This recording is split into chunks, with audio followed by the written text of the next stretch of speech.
देवों के देव महादेव जी के चरणों में प्रणाम, मेरे प्रणाम स्वीकार कीजिए। गौरी गणेश के चरणों में प्रणाम, मेरे प्रणाम स्वीकार कीजिए। माँ भवानी के चरणों में प्रणाम, मेरे प्रणाम स्वीकार कीजिए।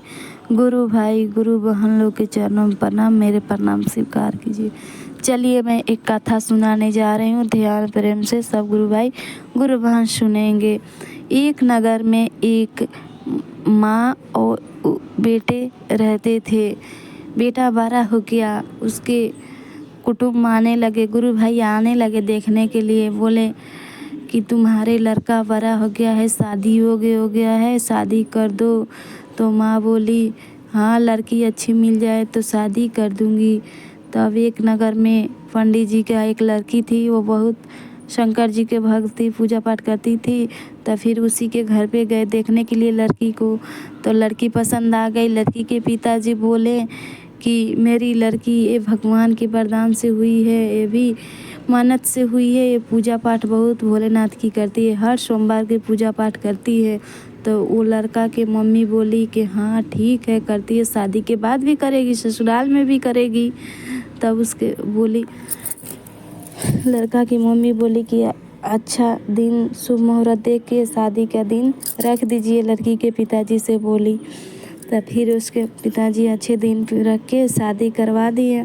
फिर यहाँ पे आई, अगले दिन शिवरात्रि पड़ा था। तब फिर सुबह उठी, तैयार होकर साफ़ सुथरा होकर नहा धोवा कर तैयारी होकर पूजा का सामग्री सब तैयारी कर ली। अब बोली पूजा करने जाने के लिए शंकर जी के मंदिर में रेडी हो गई, जा रही थी, अभी जाने वाली थी। तो उसकी सास देखी, बोली कि आह राम ये क्या हो गया, ये क्या हो गया कि अभी नवी नवेली दुल्हन है, घर से बाहर जाएगी पूजा करने के लिए, घूमने के लिए, ऐश करने के लिए। बहुत सारा ताना मारती रही, बोलने लगी।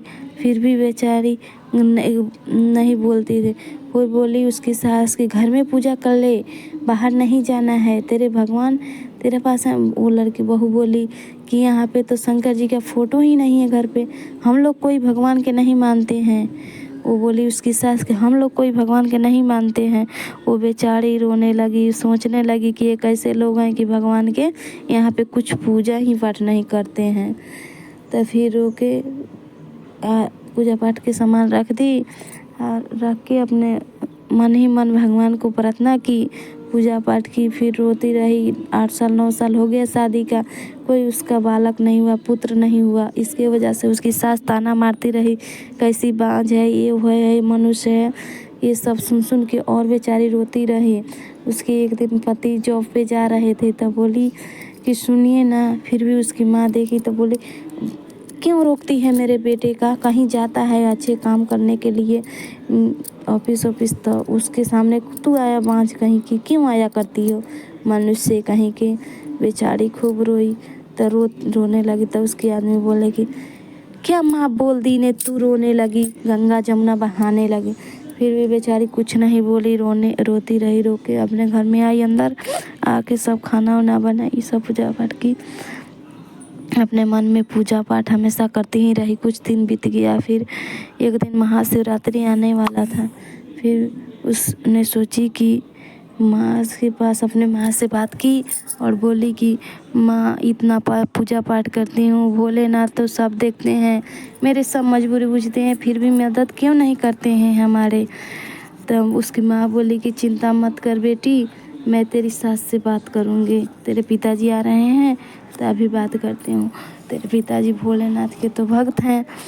तब बोली कि फिर उनकी सास के पास फ़ोन की, बोली कि बहन जी आने दीजिए, मेरी लड़की को पहुंचा दीजिए, ज़्यादा दिन, कितना दिन हो गया, 1-2 दिन यहाँ पे घूम लेगी।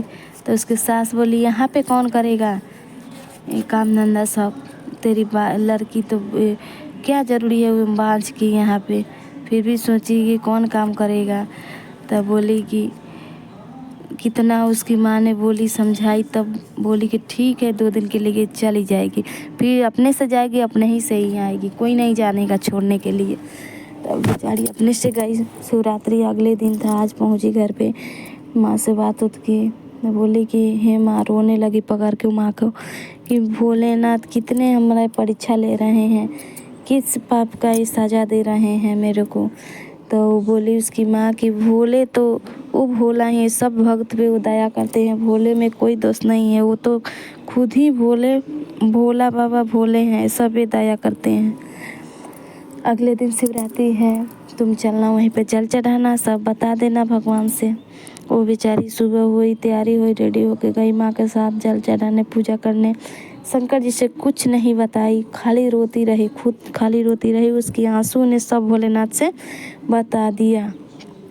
तब आई घर पे पूजा करके, रात में सोई तो सपना में शंकर जी आके दर्शन दिए कि तब बोले कि तुम्हारा आज से, तुम कितना रोते कुछ नहीं बताई, तुम्हारे आज से 9 महीने बाद तुम्हारे घर में एक बालक आएगा।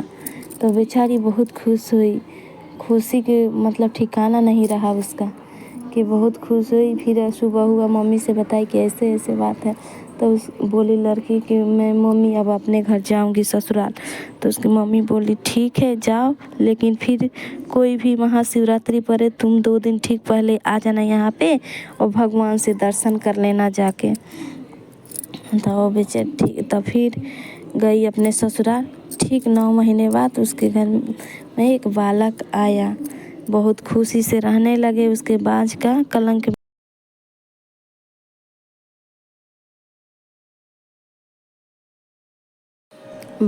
कलंक मिट गया।